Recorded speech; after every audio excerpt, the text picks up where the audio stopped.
Gulbarga district में इस साल मुनासिब बारिश न होने की वजह से अब सूखे के साये की तशवीश बढ़ने लगी है।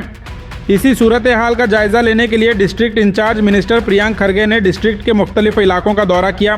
मिनिस्टर प्रियांक खरगे ने गुलबर्गा के बोसगा लेक और अवराद गांव के करीब पहुंचकर बारिश और फसलों की सूरत हाल का जायज़ा लिया। इस मौके पर उन्होंने किसानों से सीधी मालूमात हासिल की और इलाके की सूरत हाल को समझा।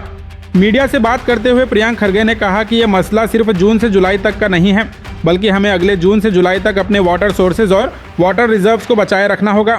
उन्होंने कहा कि इसके लिए हुकूमत ने खास तवज्जो दी है और हर तालुका को पीने के पानी के लिए 1-1 करोड़ रुपए दिए जा चुके हैं। प्रियांक खरगे ने यह भी कहा कि पिछले 2-3 सालों में गुलबर्गा और कर्नाटक में किसानों के लिए पहले के मुकाबले में काफ़ी रिलीफ दिया गया है और ये बात नाकाबिले इनकार है। अब डिस्ट्रिक्ट में बारिश की कमी के बीच वाटर सोर्सेज को बचाए रखना और पीने के पानी का इंतजाम अहम चैलेंज बना हुआ है। ಎಲ್ಲ ಜಿಲ್ಲಾ ಉಸ್ತುವಾರಿಗಳು ಇದ್ದಾರೆ, ಇದಕ್ಕೋಸ್ಕರ ವಿಶೇಷವಾಗಿ ನೇಮಕ ಮಾಡಿದ್ದಾರೆ ಮುಖ್ಯಮಂತ್ರಿಗಳು. ಯಾವುದೇ ರೀತಿಯಾದಂಥ ತೊಂದರೆ ಆಗಬಾರ್ದಂತ ತಾನೇ ಮಾಡಿರೋದು.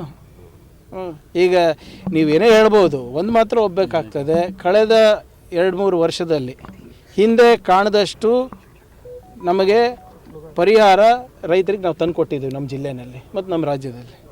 That is undebatable. Drinking water ಭಾಳ ಸಮಸ್ಯೆ ಇದೆ ಸರ್, ಕಲುಷಿತ ನೀರು ಬರ್ತಾ ಇದೆ. ನೋಡಿ ಇದನ್ನು ಕೂಡ ಈಗಾಗಲೇ ಚರ್ಚೆ ಮಾಡಿದ್ದಾರೆ. ಖಂಡ್ರೆ ಅವರು ನಿನ್ನೆ ರೀಜನಲ್ ಮೀಟಿಂಗ್ ತೊಗೊಂಡಿದ್ದಾರೆ ಬೆಳ್ಳಾರಿನಲ್ಲಿ. ಸೊ ನಾನು ಹೇಳ್ದಂಗೆ ಇದು ಒಂದು ವಿಚಿತ್ರವಾದಂಥ ಬೆಳವಣಿಗೆ. ಇದು ಎಲ್ಲಿನೋ ಯಾವಾಗಲೂ ಆಗ್ತದೆ, ಈ ಸರಿ ಸೂಪರ್ ಎಲ್ಲಿನೋ ಆಗಿರೋದು. ಸೊ ಇದು ಬರೇ ನಮ್ಮ ಕಲಬುರಗಿಗೆ ಅಥವಾ ರಾಜ್ಯಕ್ಕೆ ಸೀಮಿತ ಅಲ್ಲ, ಇಡೀ ದೇಶಕ್ಕೂ ಆಗ್ತದೆ ಮತ್ತು ಹಲವಾರು ಬೇರೆ ಬೇರೆ ದೇಶಗಳಲ್ಲೂ ಕೂಡ ಈ ಸಮಸ್ಯೆ ಉದ್ಭವಿಸ್ತದೆ. ನಾನು ಹೇಳ್ದನಲ್ಲ, ಬರೇ ಇದು ಜೂನ್ ಜುಲೈದು ಅಷ್ಟೇ ಅಲ್ಲ ಸಮಸ್ಯೆ, ಮುಂದಿನ ಜೂನ್ ಜುಲೈ ತನಕ ನಾವು ಕಾಪಾಡ್ಕೊಂಡಿರ್ಬೇಕಾಗ್ತದೆ ನಮ್ಮ ಮೂಲಗಳನ್ನು, ಜಲಮೂಲಗಳನ್ನು. ಸೊ ಅದಕ್ಕೂ ಕೂಡ ಒಂದು ವಿಶೇಷವಾದಂಥ ಆದ್ಯತೆಯನ್ನು ನಾವು ನೀಡಿದ್ದೇವೆ. ಈಗಾಗಲೇ 1 ಕೋಟಿ ಪ್ರತಿ ತಾಲೂಕು ಕೂಡ ಕುಡಿಯೋ ನೀರಿಗೆ ಕೊಟ್ಟಿದ್ದೇವೆ.